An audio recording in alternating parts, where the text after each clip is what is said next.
श्रद्धा murder case में Delhi police अभी जंगल जंगल छान रही है, सबूत तलाश रही है, सुराग ढूंढने में लगी है।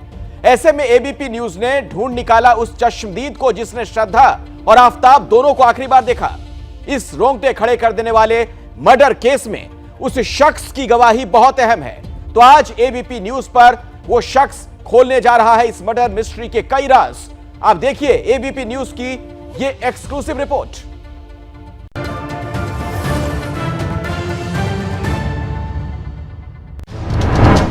नीचे तोड़ते हुए देखा है, ऊपर जाते हुए देखा है, बाकी वैसे बोलता चलता तो किसी से था नहीं।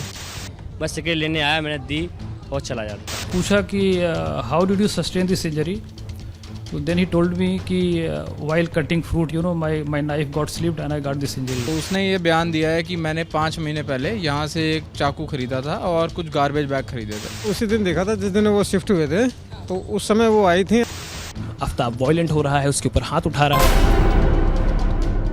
सबूत बोल रहे हैं, गवाह चीख रहे हैं, बता रहे हैं कि कैसे एक आम से दिखने वाले शख्स के जहन में जल्लाद वाला जहर भरा था। देश को झकझोरने वाले श्रद्धा मर्डर केस की तफ्तीश जैसे जैसे आगे बढ़ रही है, हर बीतते दिन के साथ नए खुलासे हो रहे हैं। पुलिस की नॉन स्टॉप पड़ताल है, लेकिन सवाल है, मसलन आखिरी बार आफताब और श्रद्धा को साथ साथ किसने देखा था? सवाल यह भी है कि लाश के टुकड़े करने से पहले आफताब इमर्सन हीटर से पानी क्यों गर्म करता रहा? हर कोशिश के बाद भी पुलिस को घर से खून का एक भी धब्बा क्यों नहीं मिल रहा है? श्रद्धा की हत्या करने के बाद आफताब आखिर 10 घंटों तक क्या करता रहा? सवाल यह भी है, कैसे एक शख्स इंसानी जिस्म का कतरा कतरा करता रहा और किसी को भनक तक नहीं लगी? जवाब जानना चाहते हैं तो दिल्ली के छतरपुर की उसी तंग सी गली में चलिए, जहां एक लाश के 35 टुकड़े आज भी इंसाफ के इंतजार में हैं। तस्वीरें हम इस वक्त आपको पहले क्राइम सीन से ही, यानी कि श्रद्धा और आफताब के उसी घर से दिखा रहे हैं। तस्वीरों में सबसे पहले आप घर देख लीजिए। यहाँ पर आपको ये जो घर नजर आएगा फर्स्ट फ्लोर पर, 4 दिन से तस्वीरें आपको हम इसी घर से दिखा रहे हैं। और तस्वीरों में हमने दिखाया था कि किस तरह से जहां पर पूरा का पूरा घटनाक्रम हुआ। आफताब ने श्रद्धा को 35 टुकड़ों में काटकर फ्रिज में रखा और टाइम टू टाइम 18 दिनों तक मेहरौली के जंगलों में फेंकता रहा, डालता रहा।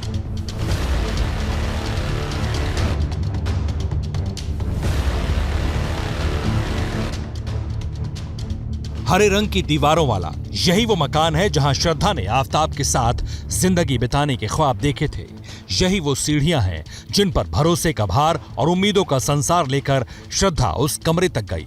और यही वो कमरा है जिसकी दीवारों ने श्रद्धा की आखिरी चीखें सुनी थी। एबीपी न्यूज की टीम एक बार फिर इसी गली में पहुंची तो कैमरे पर आफताब के खिलाफ सबसे मजबूत गवाह सामने आया। मैंने उसी दिन देखा था जिस दिन वो शिफ्ट हुए थे, तो उस समय वो आई थी। और वो आफताब भी, मतलब नाम तो मेरे को पता नहीं था कि कौन है कौन नहीं है। मकान मालिक ने मेरे पास कॉल किया था कि किराएदार परेशान है पानी के, उससे वो मोटर नहीं चल रही है, थोड़ा उनको समझा दो। उनको पता नहीं है, नए नए आए हैं, थोड़ा वो 1-2 बार मतलब कि चलाएंगे तो फिर वो समझ जाएंगे। इनका नाम है राजेश, प्लम्बर का काम करते हैं। आफताब और श्रद्धा जब इस मकान में रहने आए तो मोटर और पानी के कनेक्शन के बारे में बताने यही गए थे। इन्होंने ही आखिरी बार श्रद्धा और आफताब को साथ में देखा था। तो आपको हमने बस ये देखा है कि वो फूड वगैरह जैसे ऑर्डर करके मंगाते थे, खाने पीने की चीज़ें, तो वो नीचे तोड़ते हुए देखा है, ऊपर जाते हुए देखा है, बाकी वैसे बोलता चलता तो किसी से था नहीं। शिफ्ट हो जाने के बाद कभी श्रद्धा को देखा? नहीं, उसी समय देखा था। एक बार देखा था, बस सिगरेट लेने आए थे। और दोनों आए थे? नहीं, मैंने कभी बातचीत की नहीं, बस सिगरेट लेने आया, मैंने दी और चला जाता था। प्लम्बर राजेश के मुताबिक सामान हो या पार्सल, रिसीव करने के लिए आफताब ही बाहर निकलता। श्रद्धा और आफताब को सिर्फ एक बार साथ देखा था। देखते भी कैसे, क्योंकि 15 मई को आफताब और श्रद्धा नए फ्लैट में रहने आए थे। 3 दिन बाद 18 मई को ही आफताब ने श्रद्धा की हत्या कर दी थी।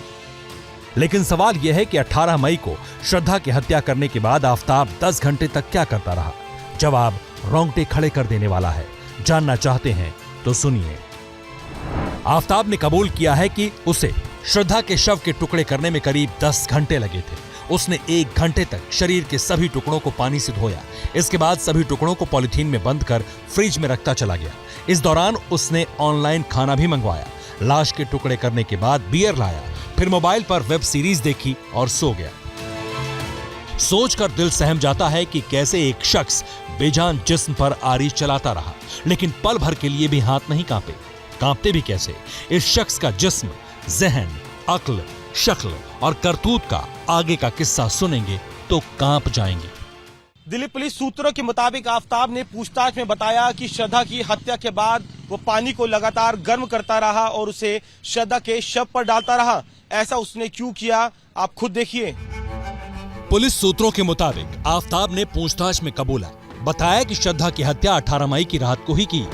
गीजर ठीक तरीके से काम नहीं कर रहा था, इसलिए 19 तारीख को फ्रिज में रखने के साथ उसने पानी गर्म करने वाली एक रॉड छतरपुर इलाके से खरीदी और बाथरूम में बाल्टी में रॉड लगाकर पानी गर्म करके उसमें ब्लीच लगाकर शरीर के अलग अलग हिस्सों पर डालता रहा। आफताब लगातार गर्म पानी शव पर डालता रहा। गर्म पानी के साथ ही लाश के अलग अलग हिस्सों पर ब्लीच लगाता रहा। ये सब इसलिए ताकि देर होने पर लाश सिकुड़ न जाए। पुलिस को आफताब के घर से नया फ्रिज, पानी गर्म करने वाली रॉड, वैक्यूम क्लीनर के अलावा ब्लीच पाउडर भी मिला है। आफताब ने पूछताछ में बताया कि जब उसने शरीर के टुकड़े करने शुरू किए तो उसे अंदाजा था कि खून सीधा नाली में जाएगा, इसलिए उसने बाथरूम में पानी लगातार चलाकर रखा जिससे खून नाली में बह जाए।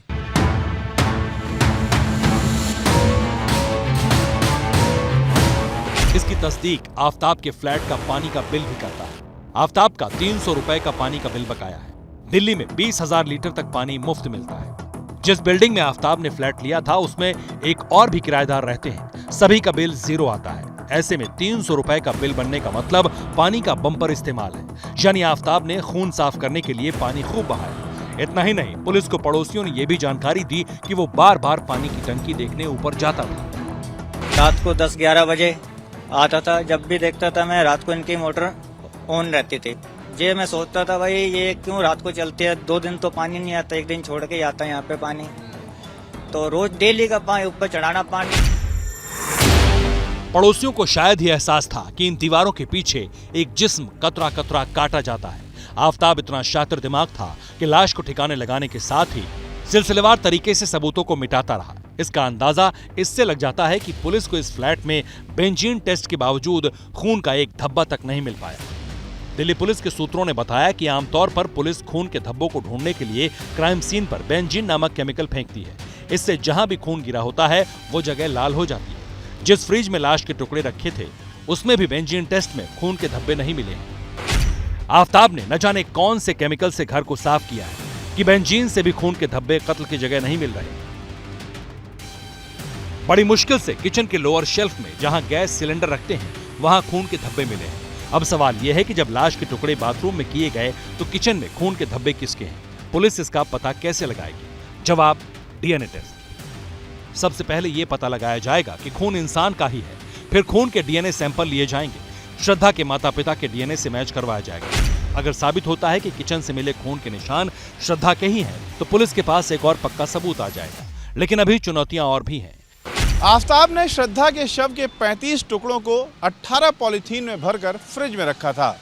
सवाल यह है कि जब महरौली के जंगलों में हड्डियां मिल रही हैं तो वो पॉलीथीन कहां गई जिसमें आफताब लाश के टुकड़े भरकर ले जाया करता था। महरौली के जंगल में पुलिस की टीम इन्हीं सवालों का जवाब तलाश रही है। पुलिस को अब तक 12 से ज्यादा हड्डियों के टुकड़े मिले हैं, लेकिन एक भी पॉलीथीन नहीं मिली। इसलिए माना जा रहा है कि आफताब लाश के टुकड़े को दूसरी जगह और पॉलीथीन को कहीं और फेंकता था। आफताब ने कत्ल के हर स्टेप को बेहद शातिराना तरीके से प्लान किया।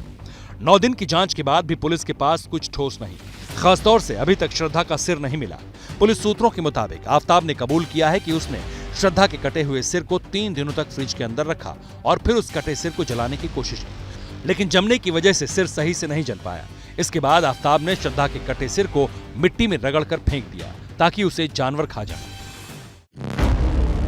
यही वजह है कि पुलिस को श्रद्धा का सिर तलाशने के लिए कड़ी मशक्कत करनी पड़ रही है।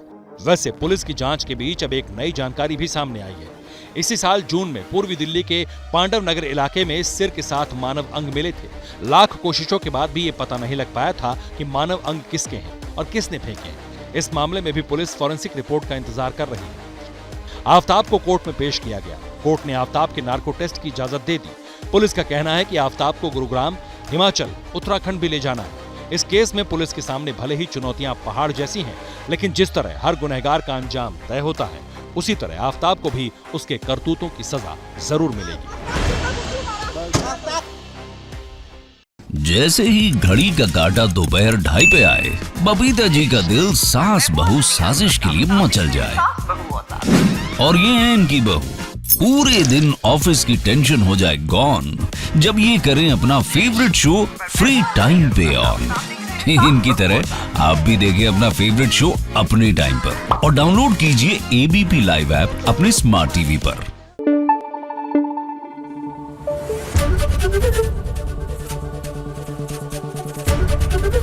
एबीपी न्यूज आपको रखे आगे।